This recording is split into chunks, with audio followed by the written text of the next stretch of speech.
Hello everyone, this is Surabhi. Welcome to Study Hacks. कैसे हो सब? आई होप आप लोग सब ठीक हैं और अपनी स्टडी को अच्छी तरीके से लेके चल रहे हैं। आज के सेशन में हम लोग बात करेंगे डेली इंपॉर्टेंट न्यूज़ की। इंपॉर्टेंट है बिकॉज यहाँ पे जो रहती है चीज़ें, करंट प्लस स्टैटिक पार्ट भी आपका कवर होता चलता है। तो आइए आज का डिस्कशन हम लोग यहाँ पे स्टार्ट करते हैं। डे से शुरुआत करेंगे जो काफ़ी ज़्यादा इंपॉर्टेंट डे है और 1 जुलाई से हमारे सेंट्रल गवर्नमेंट के द्वारा अनाउंस किया गया कि जो सिंगल यूज़ प्लास्टिक है उसको भी बैन किया जाएगा। बट देख रहे हैं कि कई लोग जो हैं इसको सीरियस नहीं ले रहे हैं। ठीक है, तो अवेयरनेस फैलाना हम लोगों की क्या है, रिस्पॉन्सिबिलिटी है। जिन लोगों को पता नहीं है कि सिंगल यूज़ प्लास्टिक के क्या क्या हार्मफुल जो इम्पैक्ट है वो होते हैं इन्वायरमेंट में, तो प्लीज़ उनको ज़रूर आप लोग अवेयर कीजिए। तो international plastic bag free day यहाँ पे सेलिब्रेट किया जा रहा है। एवरी ईयर 3 जुलाई को सेलिब्रेट किया जाता है ताकि हम यहाँ पे अवेयरनेस फैला सके कि प्लास्टिक बैग फ्री वर्ल्ड बनाना है हम लोगों ने। और यहाँ पे साउंड इन्वायरमेंटल ऑल्टरनेटिव्स जो है, सिंगल यूज़ प्लास्टिक बैग्स के ऑल्टरनेटिव को हम लोगों ने यूज़ करना है। जैसे जूट बैग्स हो गया, पेपर बैग्स हो गया। ठीक है, तो 2022 में ये जो सेलिब्रेट किया गया है इसका 13th एडिशन सेलिब्रेट किया गया है। तो आई होप आपको ये क्लियर हुआ होगा। अब हम यहाँ पे बात करते हैं FATF, जो काफ़ी ज़्यादा इंपॉर्टेंट ऑर्गेनाइजेशन है। FATF का मतलब क्या है? इसकी full form financial action task force है। अभी हम यहाँ पे बात करते हैं कि न्यूज़ में क्यों है, क्योंकि जो राजा कुमार हैं सिंगापुर की, इनको अपॉइंट किया गया है new president of the financial action task force. इनके द्वारा किसको रिप्लेस किया गया है? पहले थे मार्कस प्लेयर, कितनी बार हम लोगों ने डिस्कस भी किया इसके बारे में। तो कुमार जो है, राजा कुमार के द्वारा मार्कस प्लेयर को रिप्लेस किया गया है। तो ये अपनी पोजीशन को अभी संभालेंगे नेक्स्ट 2 ईयर तक। तो आई होप आपको ये क्लियर हुआ होगा। अपॉइंटमेंट से रिलेटेड क्वेश्चंस जो है फ्रिक्वेंटली पूछे जाते हैं वनडे एग्जाम्स में भी। नेक्स्ट यहाँ पे बात करते हैं हम लोग फाइनेंशियल एक्शन टास्क फोर्स के बारे में।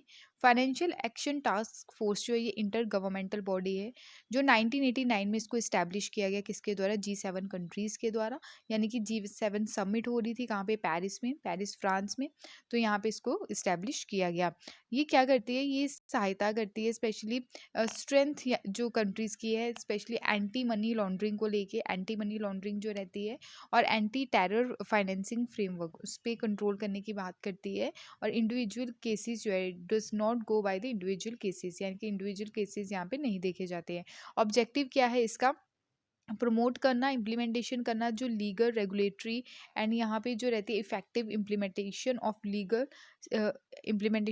Regulatory and operational measure for combating money laundering and terrorist financing. Money laundering का मतलब क्या रहता है कि ब्लैक मनी को वाइट मनी में कन्वर्ट करना। और टेरर फाइनेंसिंग का आपको पता ही है, किसी भी अगर टेररिस्ट ग्रुप ने हमला करना हो तो उनको पैसा कौन प्रोवाइड करवाता है, इस चीज़ का भी ध्यान रखा जाता है। यानी कि इस चीज़ को कंट्रोल करने की यहाँ पे बात की जाती है।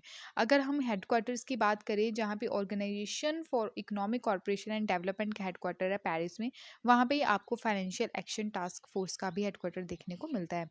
करंटली अगर देखिए आज के टाइम में 39 मेंबर्स हैं इसके, इंक्लूडिंग इसमें 2 रीजनल ऑर्गेनाइजेशन है जैसे यूरोपियन कमीशन है एंड गल्फ कॉर्पोरेशन काउंसिल भी है।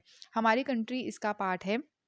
स्टेटमेंट की फॉर्म में आपसे पूछा जा सकता है कि इंडिया इसका पार्ट है या नहीं, तो हम भी इसका पार्ट हैं। ठीक है, तो फाइनेंशियल एक्शन टास्क फोर्स जो है ये एक डिसीजन मेकिंग बॉडी है और ये साल में 3 बार इसकी मीटिंग देखने को मिलती है। तो आई होप आपको ये क्लियर हुआ होगा। तो यहाँ पे आप देख सकते हैं हेडक्वार्टर पेरिस फ्रांस में है। फाउंडर कौन है? ग्रुप ऑफ 7 यानी कि G7 कंट्रीज। फाउंड कब किया गया? 1989 में। तो प्रेसिडेंट यहाँ पे अब चेंज हो गए हैं, अब राजा कुमार है, पहले मार्कस प्लेयर थे। क्लियर?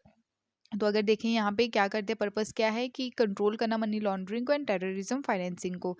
एब्रीविएशन आपको पता है फाइनेंशियल एक्शन टास्क फोर्स यानी कि FATF। ऑफिशियल लैंग्वेज जो यहाँ पे यूज़ की जाती है that is English and French. I hope आपको ये क्लियर हुआ होगा, तो आपका बैकग्राउंड भी साथ ही साथ कवर हो गया। नेक्स्ट हम यहाँ पे बात करेंगे, यहाँ पे मिनिस्टर ये कौन है? एक बार वीडियो पोस्ट करके मिनिस्टर का नाम जो है कमेंट सेक्शन में ज़रूर बताइएगा। क्लियर? तो अभी ये न्यूज़ में क्यों है यहाँ पे हम देख लेते हैं। ये open network for digital commerce, यहाँ पे यूनियन मिनिस्टर पीयूष गोयल, तो ये फोटो किसकी है? पीयूष गोयल जी की है। तो इनके द्वारा अभी 3 डे ग्रैंड हैकाथॉन जो है वो लॉन्च किया गया है जिसका नाम है open network for digital commerce ONDC। तो यहाँ पे जो है होस्ट कौन कर रहा है इसको? तो नाबार्ड कर रहा है। नाबार्ड के बारे में भी हम जानेंगे डिटेल में। तो फिजिकल जो पोर्शन है इवेंट का, तो यहाँ पे कहाँ पे हो रहा है ये इवेंट, स्पेशली ये बात करने की कोशिश की गई है। तो ये जो लोकेशन है इसकी, इस इवेंट की, वो है मुंबई में। क्लियर? तो मुंबई के भी Bombay stock exchange and grand hackathon जो है इसको 2 कैटेगरीज में डिवाइड किया गया है कि कैसे हमने एग्री ग्रैंड चैलेंज जो है आज के टाइम में उसको कैसे हमने चैलेंज को कवर अप करना है, और एग्री इनोवेशन जो हैकाथॉन है, तो यहाँ पे एग्री इनोवेशन हैकाथॉन की कैटेगरी में भी इसको क्या किया गया है, डिवाइड किया गया है। बोथ कैटेगरीज को हाईलाइट किया गया है। जैसे इनोवेशन हेल्प करेगा स्पेशली हमारा जो एग्रीकल्चर सेक्टर है, तो कैसे हम लोग ई कॉमर्स को अडॉप्ट कर सकते हैं इसके चलते, यानी कि यहाँ पे ई कॉमर्स यानी कि इलेक्ट्रॉनिक कॉमर्स, यानी कि बिजनेस कर सकते हैं इलेक्ट्रॉनिकली। तो यहाँ पे जो है जैसे कोई फसल है, ठीक है, अच्छी फसल आई है किसान की, तो वो ऑनलाइन भी क्या कर सकता है, बेच सकता है, ठीक है। तो यहाँ पे जो बात की जा रही है, अब हम यहाँ पे बात करेंगे national bank for agriculture and rural development, जिसको हम नाबार्ड के नाम से जानते हैं। तो नाबार्ड जो है या ये एक अपेक्स रेगुलेटरी बॉडी है। ओवरऑल रेगुलेशन की बात करें तो regional rural banks and apex corporative banks in India, तो उसके बारे में यहाँ पे रेगुलेट करती है इन सारी चीज़ों को। ये किसके अंडर आता है, मिनिस्ट्री ऑफ फाइनेंस के अंडर आता है, गवर्नमेंट ऑफ इंडिया। नाबार्ड जो है कि एक active in developing and implementing financial inclusion है। इसका फॉर्मेशन किया गया 12 जुलाई 1982 में, हेडक्वार्टर इसके मुंबई में है। आज के टाइम इसके चेयरमैन है गोविंदा राजूलू चिंटाला। तो ये नाम याद रखिएगा, इंपॉर्टेंट है, कब फाउंड किया गया। तो नाबार्ड की फुल फॉर्म भी आपको पता होनी चाहिए। नेक्स्ट स्पोर्ट्स से रिलेटेड है, आप इनका नाम तो जानते ही होंगे, नीरज चोपड़ा।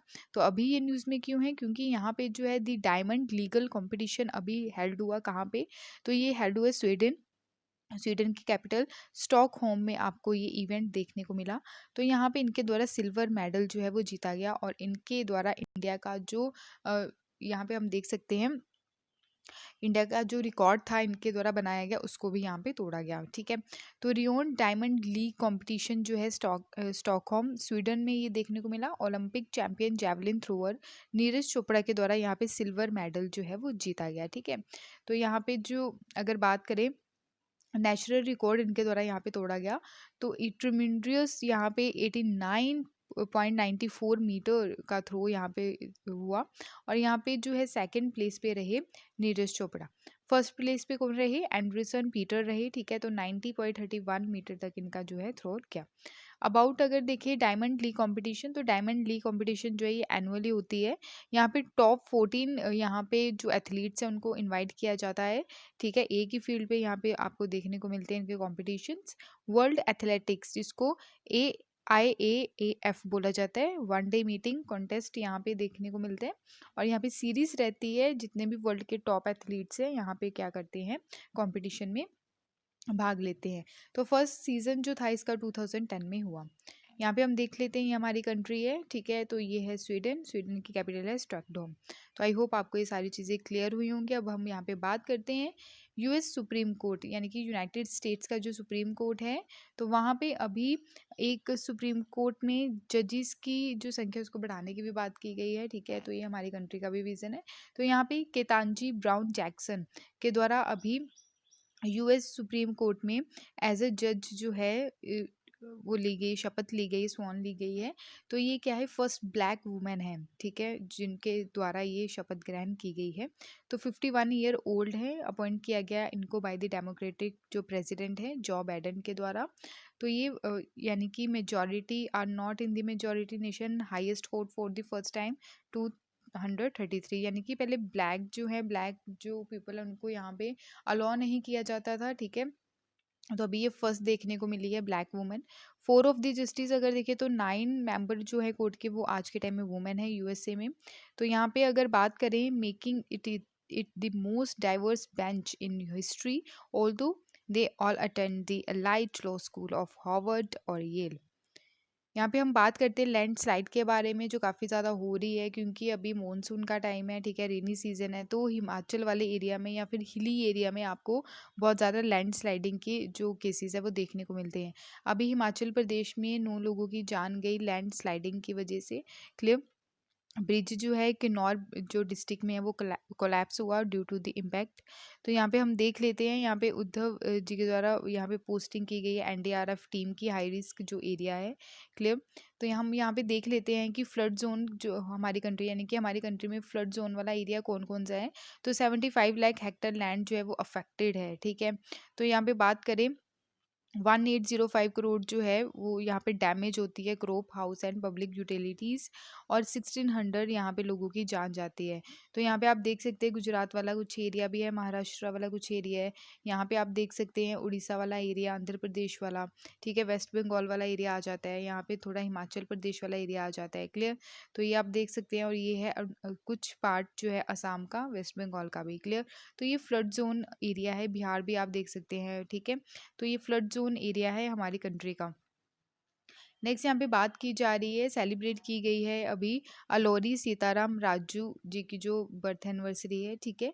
तो prime minister of India Shri Narendra Modi ji के द्वारा यहाँ पे जो है इनको याद किया गया इस उपलक्ष्य पे। अलोरी सीताराम राजू जो है इनके द्वारा 500 ट्राइबल पीपल के द्वारा यहाँ पे इनके साथ मिलकर पुलिस स्टेशन के ऊपर अटैक किया गया था, ठीक है, of the Chintapalli police station of the Chintapalli Krishna Devi PETA, ठीक है। तो यहाँ पे 26 पुलिस जो कैबिन थे and rifles and 2500 rounds of ammunition, और यहाँ पे जो है tribal community but understood the restrictions that British colonial administration placed on the tribal way of life. Clear है? तो सीताराम जो राजू है, ठीक है, रंपा रेबेलियन भी काफ़ी ज़्यादा इंपॉर्टेंट है, और मनियम रेबेलियन, तो रेबेलियन जो हिस्ट्री के पॉइंट ऑफ व्यू से काफ़ी ज़्यादा इंपॉर्टेंट रहता है और कई बार मैचअप्स के लिए भी आ जाता है। तो ये जो रहा टाइम पीरियड रंपा रेबेलियन का, और जिसको हम मयन रेबेलियन भी बोलते हैं, तो इसमें काफ़ी ज़्यादा इंपॉर्टेंट रोल प्ले किया गया अलोरी सीताराम राजू जी के द्वारा। तो 1922 एंड मई 1924 में ये रिबेलियंस देखने को मिले। तो ये स्टैचू आप देख सकते हैं अलोरी सीताराम राजू की। तो ये जो है यहाँ पे 125th बर्थ एनिवर्सरी यहाँ पे अलोरी की सेलिब्रेट की गई है, अलोरी सीताराम राजू की। तो इम्पोर्टेंट हो जाता है हिस्ट्री के पॉइंट ऑफ व्यू से भी। तो ये था इम्पोर्टेंट सेशन आज का। आई होप आपको ये क्लियर हुआ होगा। तो पीडीएफ के लिए आप टेलीग्राम को ज्वाइन कर सकते हैं, इंस्टाग्राम पे भी आप फॉलो कर सकते हैं, फेसबुक ग्रुप है उसको भी आप फॉलो कीजिए। अगर वीडियो पसंद आए तो प्लीज़ लाइक शेयर सब्सक्राइब ज़रूर कीजिएगा। Thank you for watching my video. जय हिंद।